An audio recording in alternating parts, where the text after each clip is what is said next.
So today I'm doing a brief the new location, the Find Bigfoot site.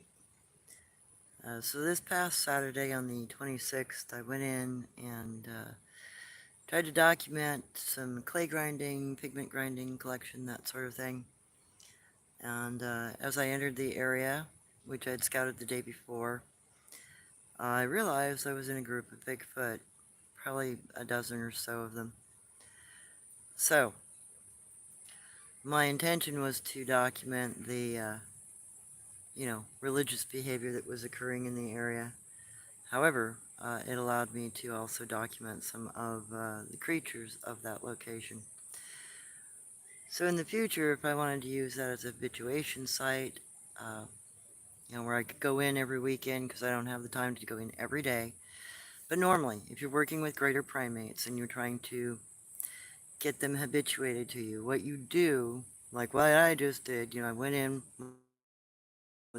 as I realized they were in the area. I coughed, that way they all know that I'm there. And I'll also get it across to them that I'm not there to hurt them in any way, shape, or form. However, because I'm unfamiliar with them and they are unfamiliar with me, I did not want to spend a lot of time in the area. And that's also recommended if you're working with greater primates. The very first time you find a face-to-face situation with a group, you're not supposed to intrude. You're supposed to hang back. I pushed it by being there, to be honest. If I were a primatologist, I would have gotten a slap on the hand for that. But this would be a potentially good site for habituation because the crossover evidence is pretty clear where they're at. There does seem to be about at least 6 miles upstream of evidence. I haven't checked downstream yet. I was hoping to do that this weekend. But in order to get better footage of them, to get clearer footage of them, I'm going to need to take some time. I'm going to have to go in, I'm going to have to sit in that location for several hours over each weekend to get them familiar with me and allow them to relax so that they will allow me to take better pictures. And by no means was that my intention. I was hoping to be there when they were not there.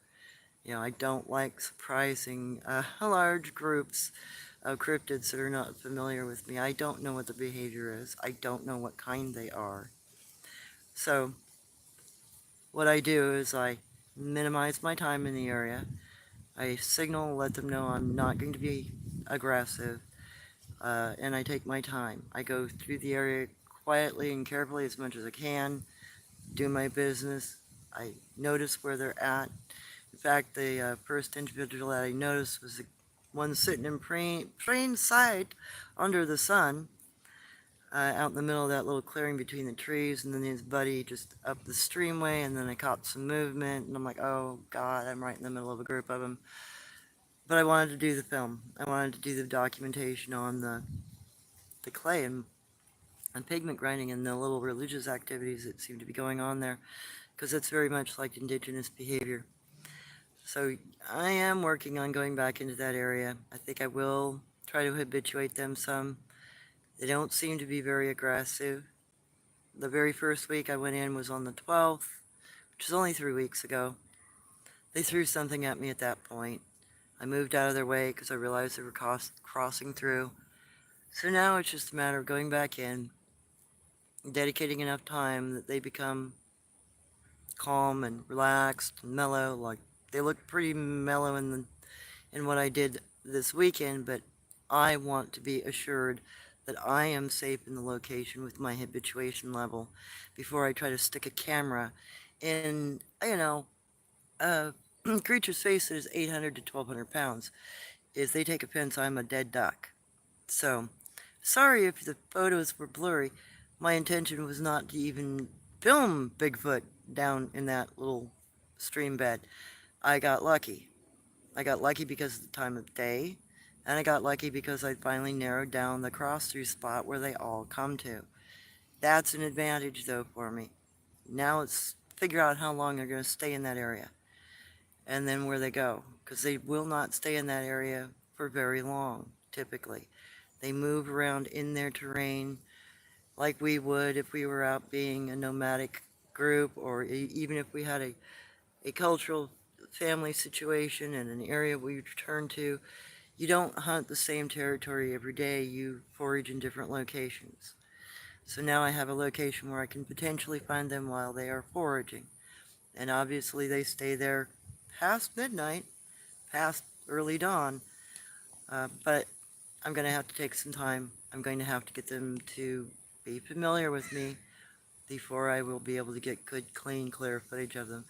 That and walking around on that ground, oh my god, the rocks are big, they're tumbly. I dang near cracked my noggin a couple of times and slipped and slided all over that stuff because it's big, loose rocks and it is terrible to walk on. I mean, I'm sure you heard me clonk, clonk, clonk through the stuff. I thought I was going to freak them out and chase them off with all my loud walking. I'm so glad that they just stayed where they were. The other is it gives an example that they do day forage. There was a whole group of them with their potential pets, and I still have another group set I want to put up that's got a black cat in the middle of it, and you can see his glowing yellow eyes. Another reason why I say be very careful of the yellow eye shine. There's more than one kind of cryptid out there that has yellow eye shine, and none of them are Bigfoot. They're either red bone cryptids or they're big cats typically, or other historic animals.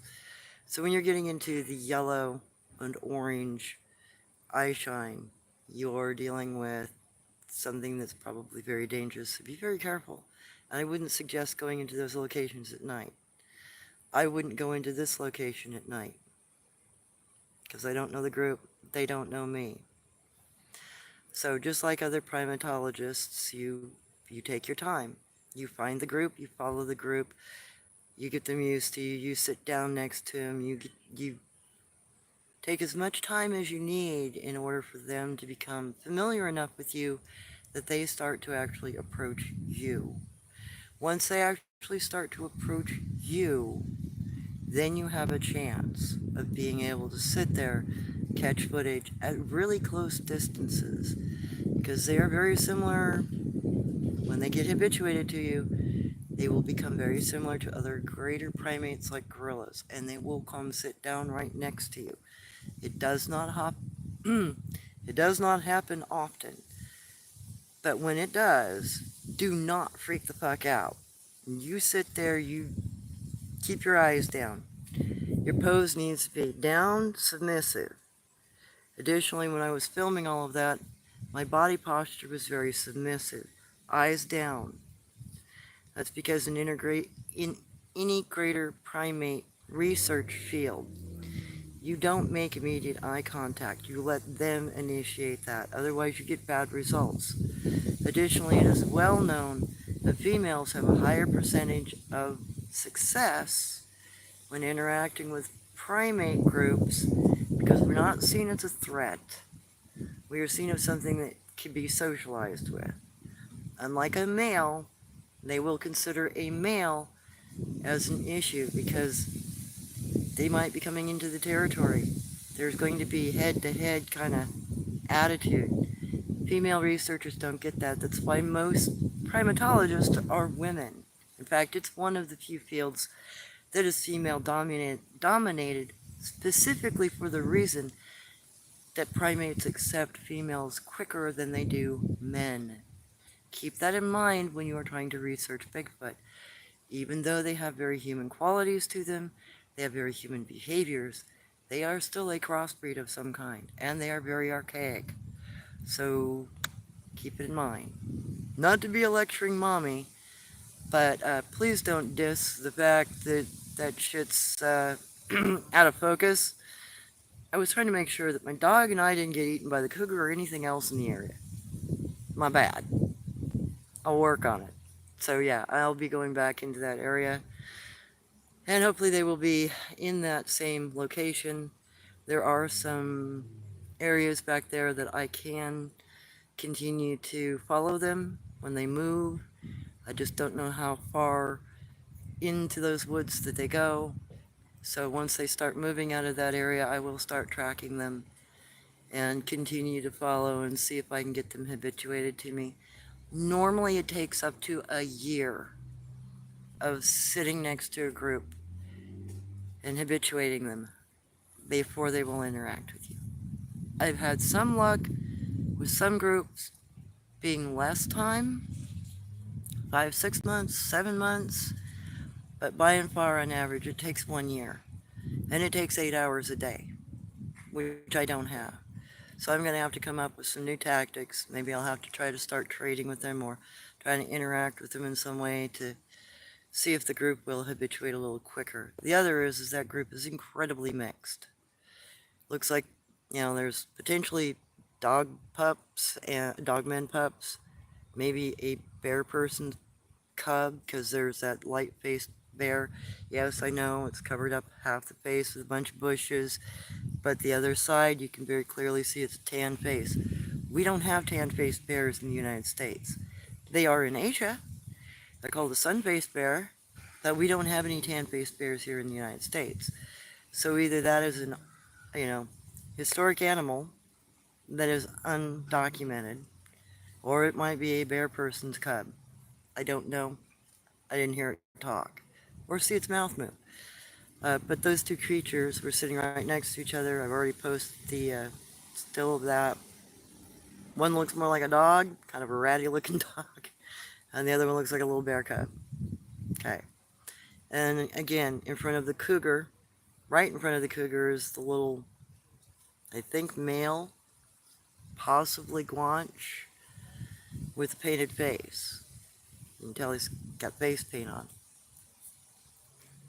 So there's some sort of relationship potentially between those two creatures. The cougar doesn't run away and it's laying behind this boy.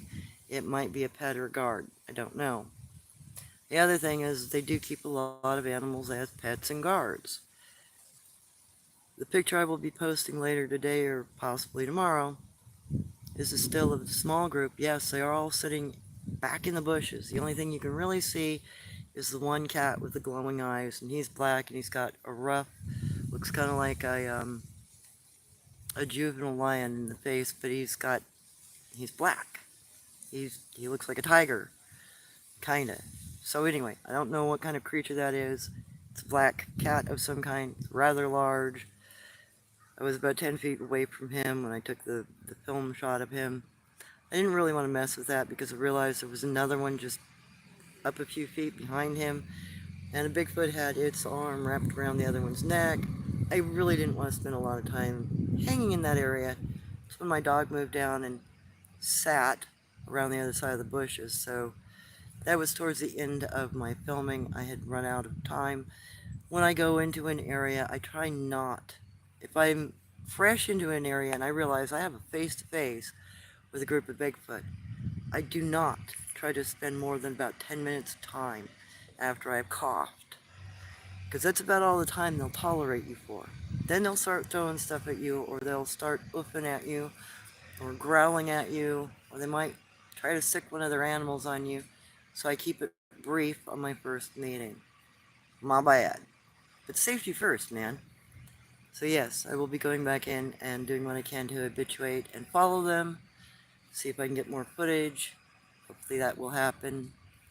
And that might be the upcoming focus for this winter because that area is open year round. It's recreational location, so I'll have access to it year round, which will be a good thing. It means I can go in and I can study and I can see them, and I have the ability to follow them throughout their terrain because I don't have to stay on the path. It's a recreational area, which means if they cut off cross country and they don't end up on any private property, I can follow them however far I need to in order to sit back down next to the group. So, hope that helps clarify the potential issues and why there wasn't clear, clean, good footage. I didn't expect them to be there. I walked into the middle of them. Didn't notice them until I was already a third of the way in. So I'm like, I can give myself 10 minutes. See how far I get. So, at least now there is some visual proof that they are in the area, not just ground spore. Now it's taken the time to be patient and go in. take the time to get them to habituate. As things progress, I will take more footage, and I will clip down a couple of those sections just so that you can see where, like the one sitting in the sunlight and the one on the bank's edge across the stream, they were within about 30 feet of each other, maybe 40 feet.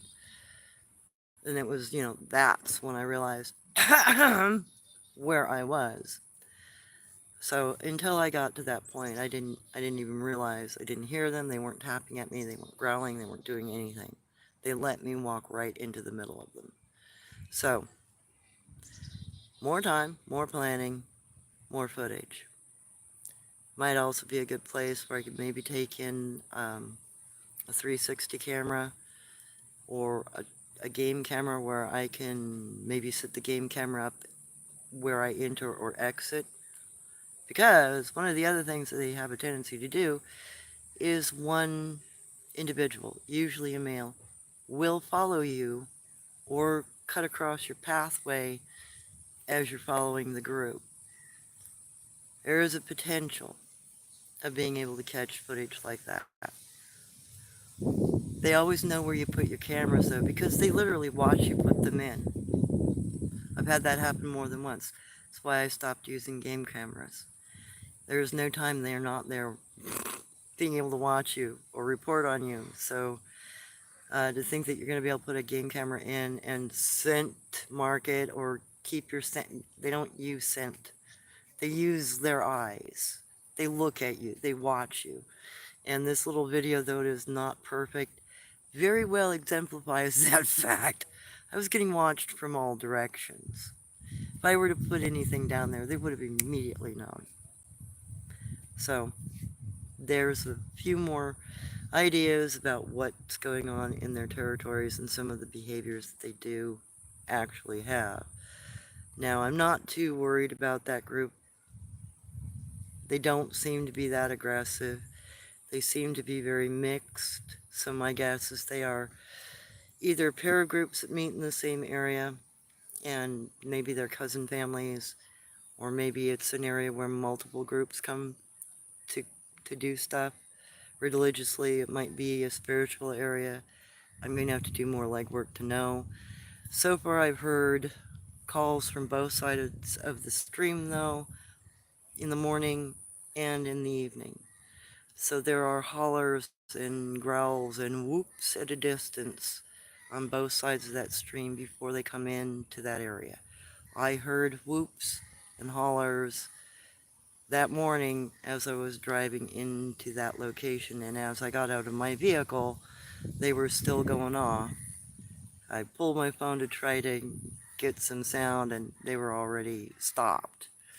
So I went in because I'd scouted the day before and, just went to do my thing, and that's when I realized they were already sitting there. So let me answer a few questions. I think I've said enough to explain myself and the reason why I didn't have really great footage because I didn't expect them to be there. And this will also give me an opportunity where I can take in my 16 megapixel 52 times zoom camera, and I will be able to tripod it so that it is stable and will take a clean picture. I might be able to run some video footage that way if I can get them habituated enough to sit there for an hour.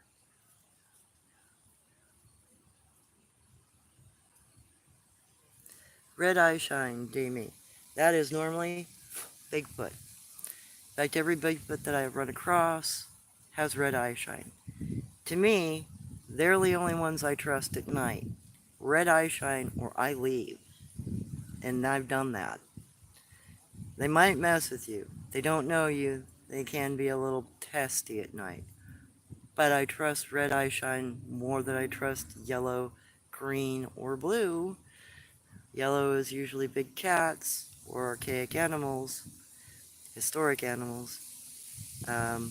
Green's usually dogman. Blue is mountain dogman.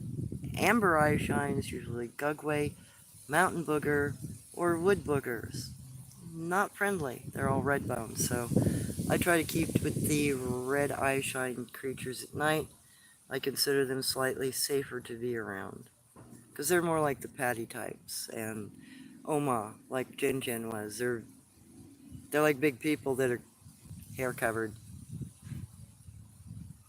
Yeah, actually, I am single.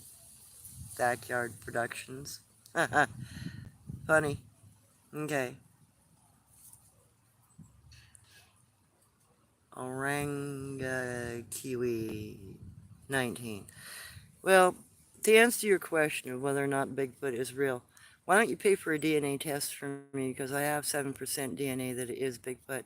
I have functional tapetum lucidum in my eyes, meaning I have red eye shine when they open. Additionally, between 1968 and 1973, a Bigfoot female from the Oma groups, tribes, lived on our ranch and I interacted with her daily, as did my family and our neighbors. I'm sorry if you've never had any kind of interaction like that, and I'm sorry you believe so thoroughly in science it likes to lie to you that you don't have an open mind, but that's okay. Have a good day. Yes, I did get a picture of the cougar, and I did post it. The little individual with the face paint right behind him is a cougar laying down, and I tried to isolate it and blow it up a little bit and show it. You can see the head pretty good. You can see the muzzle pretty well in the, striping where the face sits and where the whiskers are, because there's just enough light on it to notice it. But, the other issue is when you upload anything to the internet, when you're dealing with these big sites that do massive uploads, they usually drop your pixel ratio on your footage. So though this film takes, I think, 15 or 16 megapixel shots, once it's uploaded, it's 5 megapixel because they enhance it down so that they've got more storage space and it's easier to upload.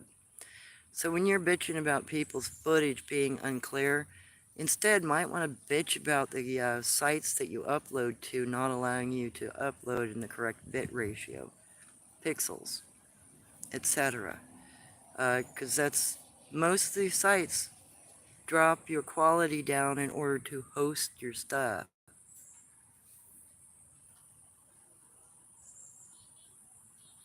Okay. Yeah, definitely was in the house there. You're definitely sure on that one, are you sure? Okay. Uh,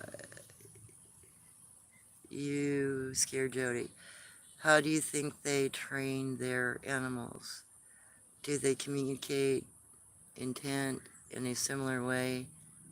They impose feelings upon people? Um, what I've noticed is they actually give their animals commands. They talk to them just like we speak to our animals. They also will use rattlesticks or tap sticks to control their directions or to move them if they're a bigger animal. And I've heard that multiple times. I haven't witnessed them doing that, but when you hear an animal moving and you hear the communication going on and the language being spoken, it's easy to assume because you hear that when you're out dealing with bigger animals.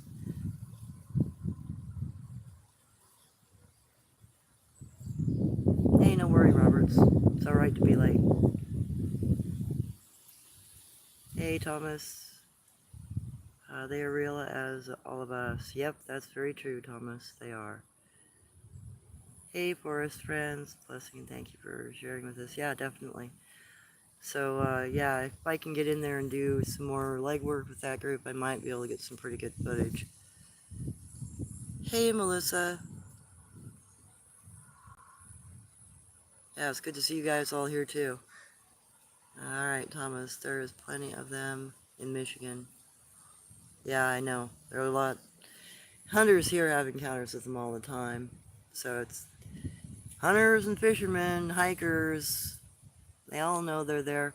It's just there's such a stigma about talking, about them. People freak out. They don't want to be called nuts because, they believe native lore is true. Because, well, it is.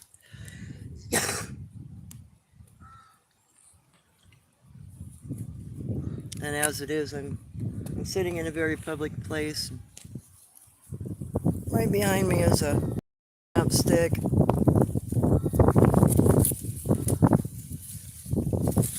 and then on the ground below me is a bunch of peeled material. Sorry for the armpit shot. So, you know, they're everywhere.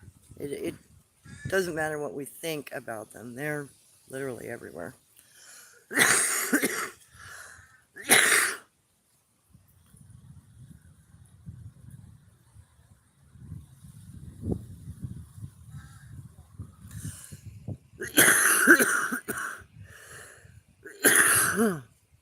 Are you sure? Unfortunately, YouTube timestamps are not the same as a single frame.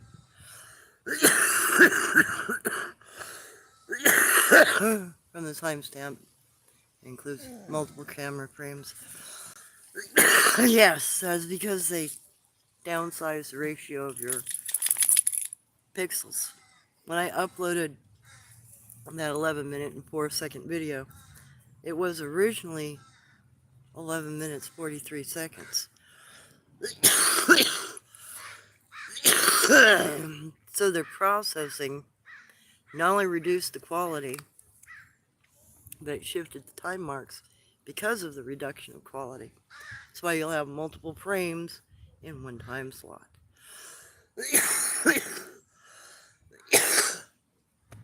Should have brought my inhaler. Sorry, guys.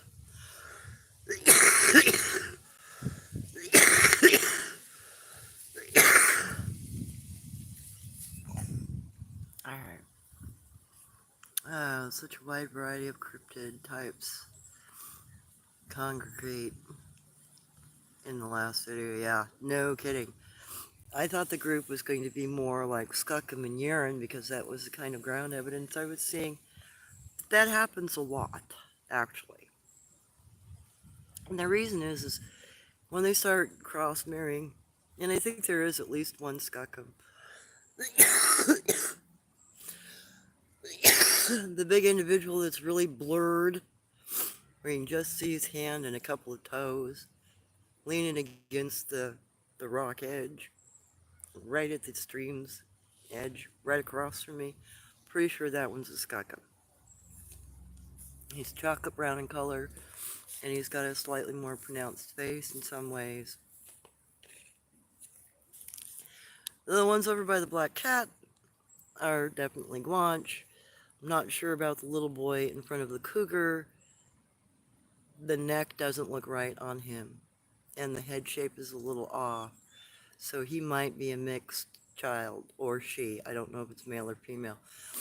You can tell it has a wide nostril, which is very much like the Guanche. He has a short pug nose, again, much like the Guanche.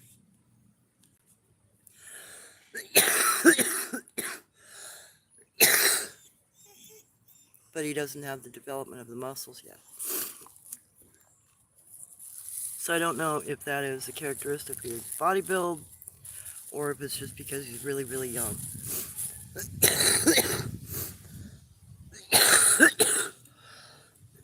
To be honest, I haven't seen enough young ones to know for sure.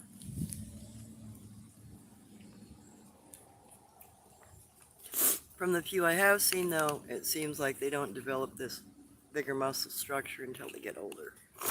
Probably because of, you know, climbing and catching game that's bigger.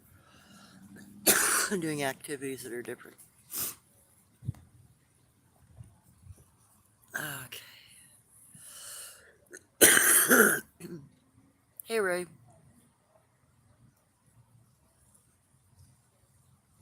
Yeah, it's back in my vehicle. I just finished a walk with my dog. I figured I'd sit down for a few minutes and have a little bit of a discussion about the find over the weekend.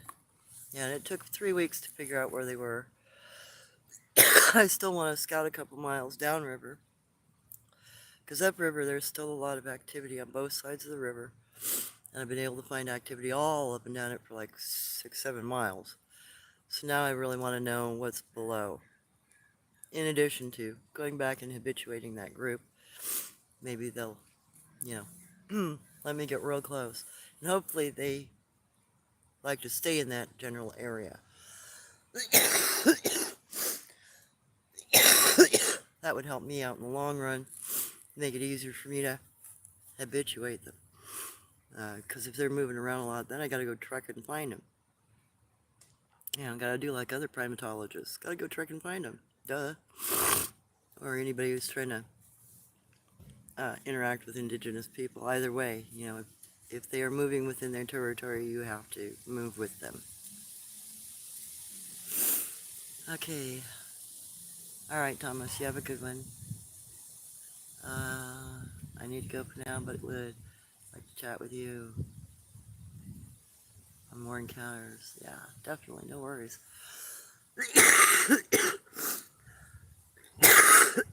Oh my God. Ray, have you known Squatch to morph into other animals such as birds?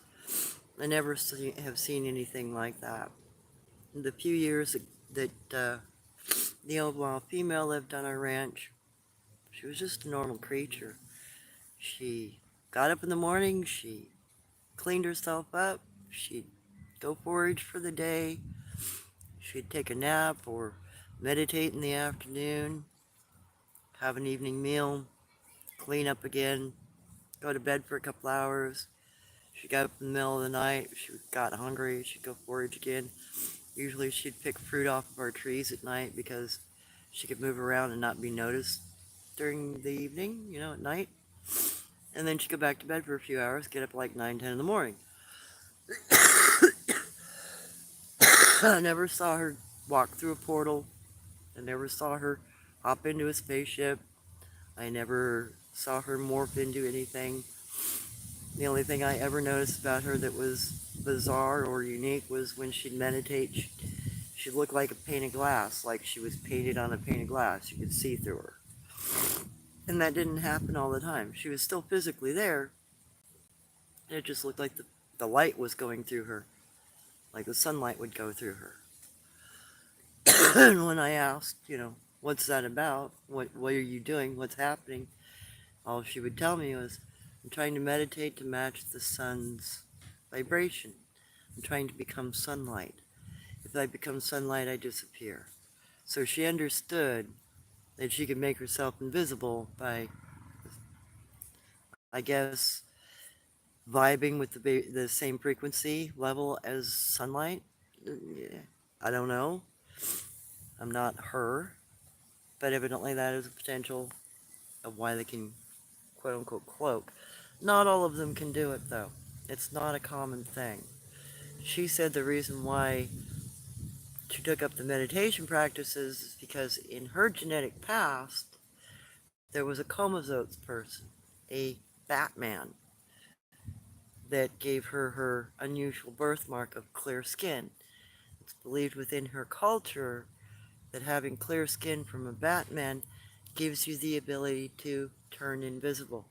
So it's not even Bigfoot that has the genetic adaptation for that.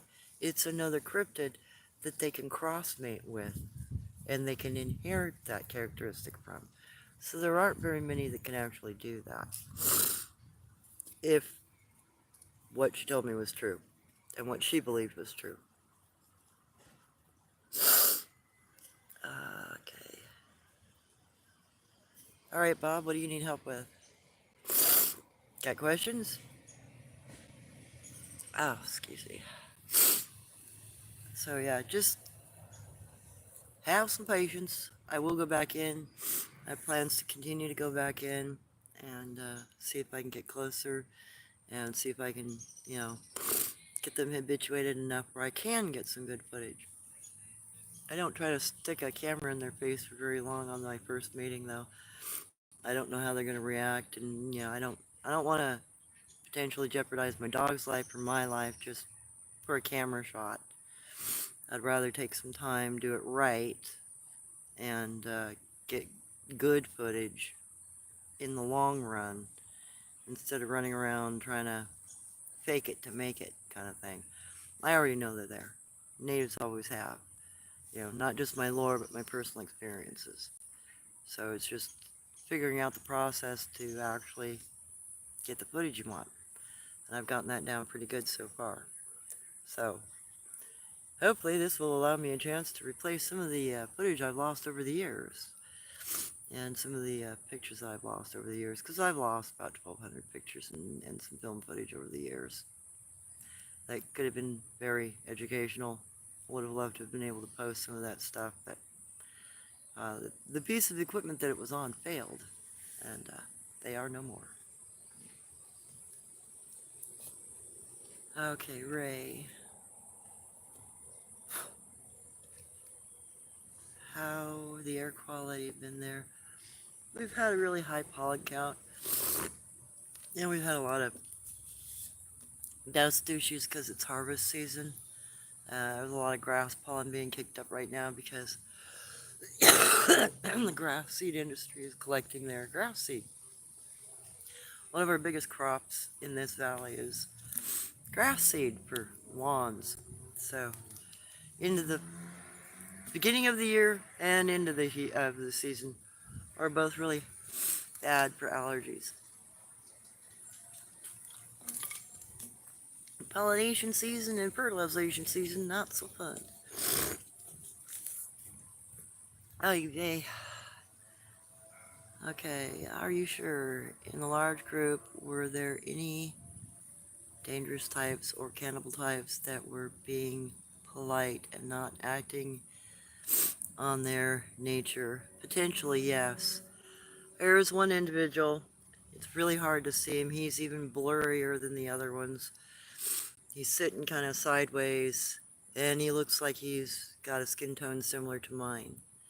Potentially is a red bone or sun-faced person. But there is a possibility if this group is a composite group that has a bunch of individuals that are coming together to survive, or maybe they are foundlings. Some of these creatures might have been foundlings, after forest fires, stuff like that, and they might be being raised by a different group other than their original family group. It's a potential they're being taught differently. Guanche in particular are known to take in, as do the Yeren. They have a tendency to take in foundlings, and they will teach them better ways. So if there is one sun-faced person in a group, they're all dark-skinned and all either Guanche or Oma or Skakam Yeren, I would pretty fair bet that he's being kept in check, or she, and they have a different moral, ethical practice at that point, hopefully. However, there are still Guanches that eat people. They're usually further north, but natives knew that too. Alaskan Indians in particular are aware of that. So hopefully, there have been no disappearances that I'm aware of in that particular area. There are no hiking trails really, per se. There's the acreage within that recreational area, and people don't seem to use it a lot except to drive through down on the stream bed every once in a while. So it's pretty natural back there. And in order to get through it, I'll have to follow game trails or follow the Bigfoot as they move. So that could be pretty good. The more natural the habitat and terrain, usually the quicker they will become accustomed to somebody sitting around with them. So hopefully the kiddos will get curious about me, or one of the juveniles will get curious and make that process a little simpler, hopefully. Because once the kiddos or the juveniles start associating with you, the parents aren't disturbed about your presence. And then it makes it a lot easier just to sit in a location and figure out where they're at and take a straight shot. You can isolate where they're at and film them for prolonged amounts of time at that point. And my little, I have a mini backpack for my other camera. I have a light carbon fiber tri-stand for it, so I'll be able to pack that in with me. And the only thing I'll have to do is use my computer to upload or play the video off my camera and then video it with my phone. If I can't get it to transfer or get in to deal with uploading from my computer. I don't think my computer has my YouTube stuff logged, so I might not be able to get into it. But I'll figure something out. If nothing else, I'll use my phone and I'll get closer.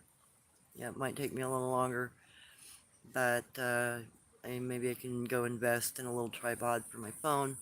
So even if I can't use my better camera for YouTube, I can still take good quality film for analyzation.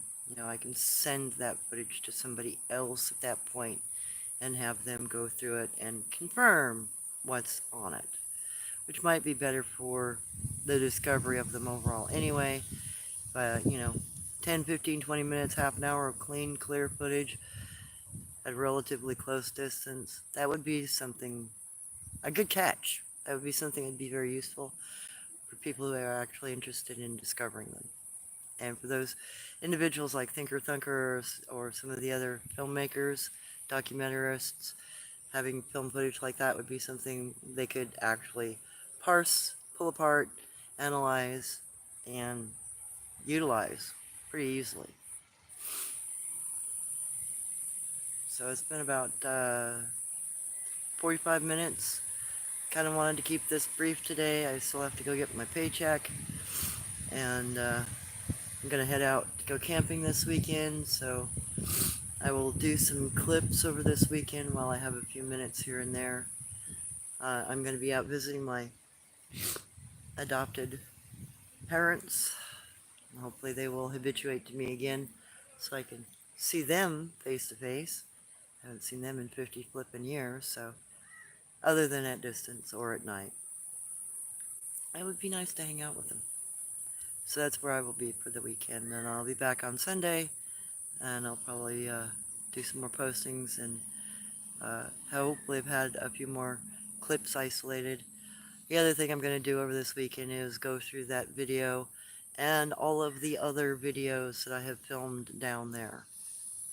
So anything that has been over the last 3 weeks from the weekends are all from that region. You know, the last few weekends have really been concentrated down there. That's where the kanji came from. That was the Edo period Japanese way of writing. It matched up with the Zhao period Chinese way of writing translation. That film footage was the first film footage in that location, and then this past Saturday, the 26th, that was the last. So all of that film footage that's been being posted, it's all pretty much from that location. So there's probably more Bigfoot sitting around within those different videos. So I'm going to probably go through them and see if I can find any more, give myself a better idea of how they're coming into the area and where they might be exiting out the area. Because isolating that will help. You know, I know the calls are coming from both sides. Now it's just figuring out how they get into that stream bed. That will give me a clue as to where they might leave.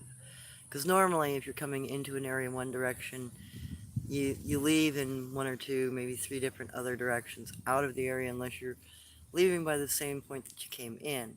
So if I don't find any exiting trailing, I know they come in the same way they go out. But I don't think that's going to be the case. My guess is they're coming in from multiple directions and then leaving by multiple directions. So I'm going to have to isolate which is the bulk. It's the biggest group that comes through. That's the group I'll focus on. Because they will be the ones I probably will have the best results with the quickest. Bigger groups have a tendency not to be too afraid of us. Oh, goodness. And their kids have a tendency to interact quicker than in a smaller group. Smaller groups seem to be far more protective about being around us. They're more concerned. So, hope this has helped. Hope this gives you a bit of an idea of what was going on and why. You know, part of it was me stumbling across those rocks going, oh my God, if I If any one of them comes at me, there's no way I can get the heck out of here with any kind of stealth. Just too much to fall over. And being a little nervous because I did not expect them to be there that morning.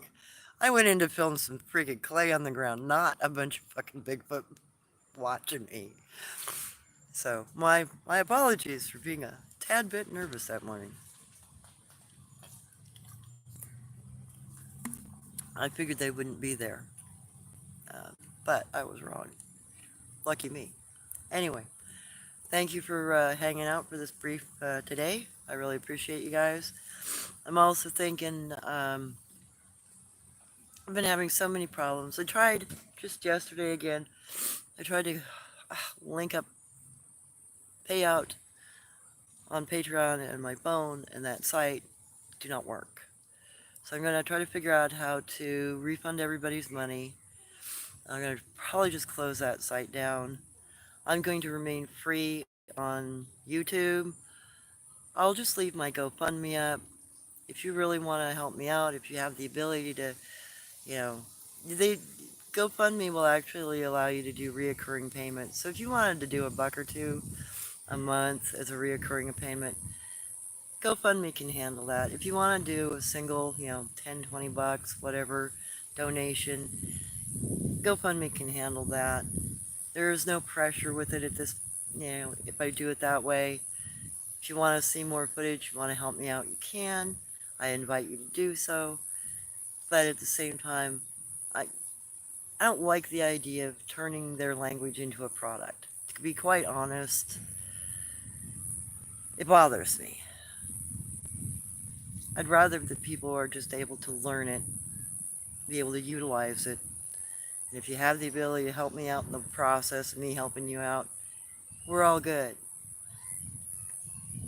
I might instead try to find some way of doing like an online goods shop, where I can, once I get good footage, maybe I can do some printed products, stuff like that, and just do a little sales site to help fund my hopes and dreams and my endeavors to do what I want to do.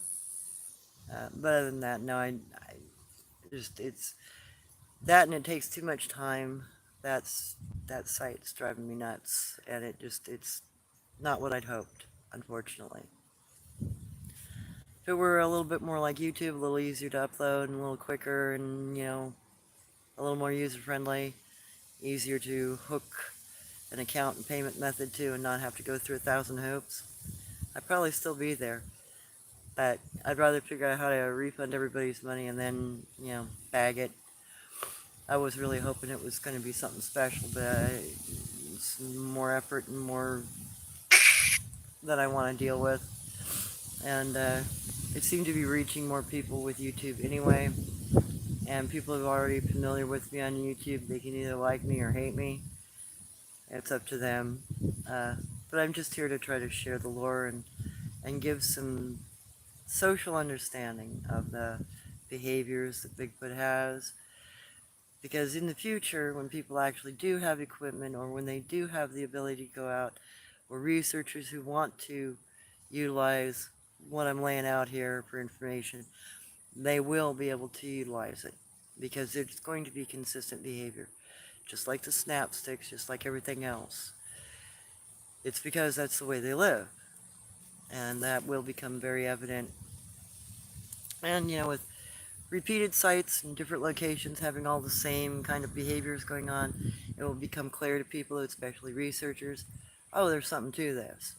Which means they can then adapt, utilize, and watch my behaviors while I'm filming, and figure out where Bigfoot are sitting around me.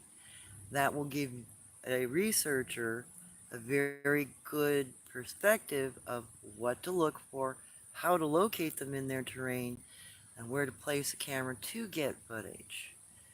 It's more about where they sit. When I go in, I listen. I listen to every tap. I listen to every snap stick. I listen to everything that is a small movement sound. I identify, is that a bird? Is it a chipmunk? Is it something bigger? If it's a rock tap, a wood tap, or a stick snapping, I know it's the spot they're sitting. Now it's just how often do they sit there? Every time I walk in, do I hear a snap or tap or a sound from that same area? If so, then there's a spot somewhere in that direction. That's what you have to do. You have to go in, you have to listen, you have to locate where each sit spot is, and then where the group itself hangs together. Once you figure those things out, isolating how to get footage of them and film them in daily behaviors will become a lot easier, because then you're not just out trying to incite them for a reaction. You're actually going in a manner that has been proven to work with both humans and greater primates as a method for study. So that might bear out in the future. No Patreon refund needed for me. Oh, thank you. Are you sure? I hope you were able to print out the one item I got up that was a tiered item. A So yeah, I might just do a product site instead. I've got to look into something like that, see if it'll be easier to link. That way I can just link it to my GoFundMe account. Not the account for GoFundMe, but the same bank account. And that way I can keep all that stuff separate. That way if I ever do get into the point where I want to turn this into an LLC or something, or a nonprofit or whatever, you know, my finances are not messed up with my hobby's finances.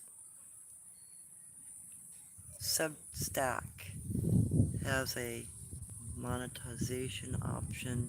Don't know how easy it is to upload, etc. One of my oldest and dearest friends actually recommended Substack to me. She claims she's used it for years and she says it's incredibly easy to use. So I'm gonna probably check that one out. I gotta check out a few of them just to see how and what goes on. And whether or not my phone can handle the site and the site can handle my phone. You know, I really wish there was a little more information when you start trying to get into sites like this. If they would just come up front and say, oh, you can't upload more than 5 pixels or more than 8-bit for your rest of it. So, you know, it would be nice to know that sort of thing from the get-go, because then I'd know, oh, this phone ain't compatible with that site.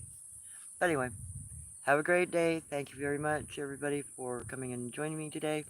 I appreciate every one of you, and hopefully I can get in and do more on this particular site. I'm really going to work on it, because this one, other than my one research site that I go and camp at all the time in anyway, looks like it's going to be incredibly promising, especially with the amount of individuals that were willing to let me see them that morning, and they didn't just boony off into the brush. Because they could have all just turned around and split. They could have laid low. I would have never caught any of them. But the fact that they were just sitting there watching me means they're already relaxed in that area. So there's a good potential they come to that area a lot. I'm hoping that's the case. Alright, guys. Have a great one. Thank you so much. Really appreciate you all. Have a great day. Have a great weekend. Have some fun. Take care, everyone. Be good to each other.